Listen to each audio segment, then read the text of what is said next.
ہدایت والے کون ہیں؟ جو مساجد کو آباد کرتے ہیں۔ ایک ہے مسجد کا چھلکا، ایک ہے مسجد کا اندر کا حصہ کیلا۔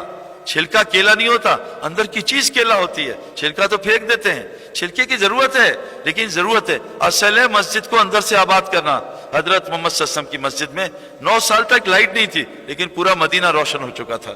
میرے دوستو، فرمائے ہدایت کی علامت کیا ہے؟ یہ مساجد کو آباد کرتے ہیں، نمازوں کو قائم کرتے ہیں، زکوٰۃ قائم کرتے ہیں، وَلَمْ يَخْشَ إِلَّا اللَّهُ، اور اللہ کے علاوہ کسی سے نہیں ڈرتے۔ فَعَسَىٰ أُولَٰئِكَ أَن يَكُونُوا مِنَ الْمُهْتَدِينَ، امید ہے یہی لوگ ہدایت یافتہ لوگ ہیں جو مساجد کو آباد کرتے ہیں۔ جس کا دل مسجد میں اٹکتا ہے قیامت کے دن عرش کا سایہ دیں گے۔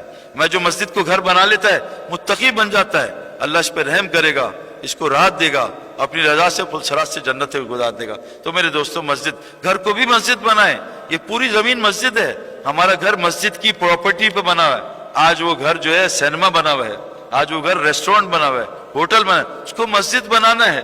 وہ اعمال جو گھر میں ہوتے ہیں وہ مساجد میں کرنے ہیں۔ میرے دوستو، یہ باطل طاقت اللہ کی قسم صرف اعمال مسجد سے ٹوٹیں گی۔ اعمال مسجد، ایمان کا حلقہ، مفتی صاحب بیٹھے ہیں، تعلیم کا قرآن حدیث کا حلقہ، وہاں حضور صلی اللہ علیہ وسلم نماز ٹھیک کرا رہے عرابی کی۔ حضرت عمر خود جا رہے ہیں باہر جا کے، وہ ایک آدھ صحابی مسجد نہیں آئے نماز پڑھنے، ان کو کہہ رہے ہیں اماں کو، اس سے کہنا تہجد پڑھے ضرور لیکن تہجد کے لیے جماعت کی نماز نہ چھوڑے۔ تو میرے دوستو، اپنے ماحول، اپنے بچوں کو، میں اللہ کا فضل ہے، میں نے بچپن سے، میرے بچے 19 سال کا 16 سال کا ہے، ماشاءاللہ 6 فٹ ہیں، ایک حافظ ہے، ایک میری طرح 2 نمبر حافظ ہے، تھوڑا بہت 2-4 آیتیں یاد ہیں، ایک حافظ ہے، مصلی پڑھا رہا ہے ماشاءاللہ 3 سال سے۔ میرے دوستوں، میں نے ان کو صرف مسجد سے جوڑا ہے، ہر نماز مسجد میں پڑھا۔ اللہ کا فضل ہے، آج تک انہوں نے مجھ سے سیل فون کی بھی ڈیمانڈ نہیں کی کہ ہمیں موبائل فون چاہیے۔ نہ ٹی وی دیکھتے ہیں، نہ اخبار پڑھتے ہیں، سب کچھ کرکٹرز ہیں، عمران خان وسیم، ان کو کسی کا نام بھی نہیں پتا۔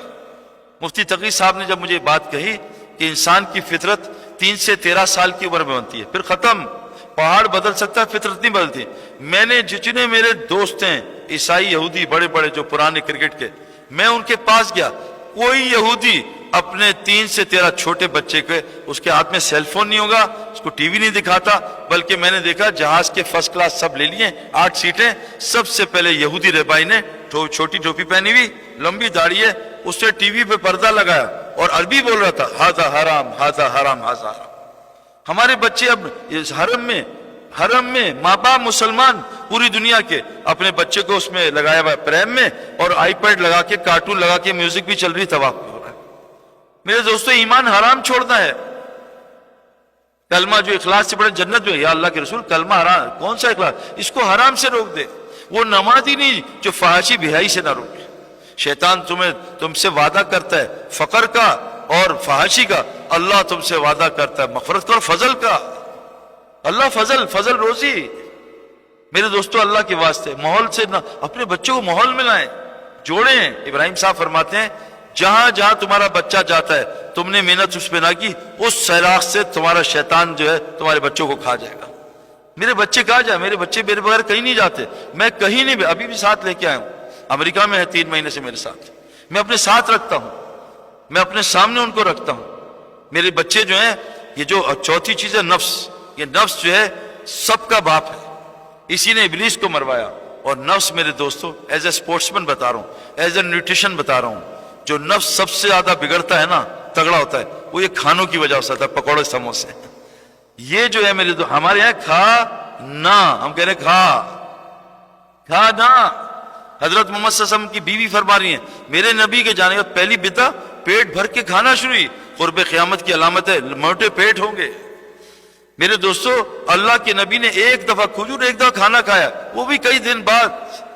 میں نے ایک جگہ بیان کیا، مفتی حضرت حکیم اختر رحمۃ اللہ علیہ کے ایک وہ آئے خلیفہ، عالم بڑا، کہ آپ نے بات غلط کی۔ میں نے کہا کیوں؟ کہا غلط۔ میں کہا آپ مجھے بتا دیں، میں رجوع کر لوں گا پبلک میں۔ حضور صلی اللہ علیہ وسلم نے 2 سالن جمع نہیں کیے ہیں، سبزی جمع کیے، سالن نہیں۔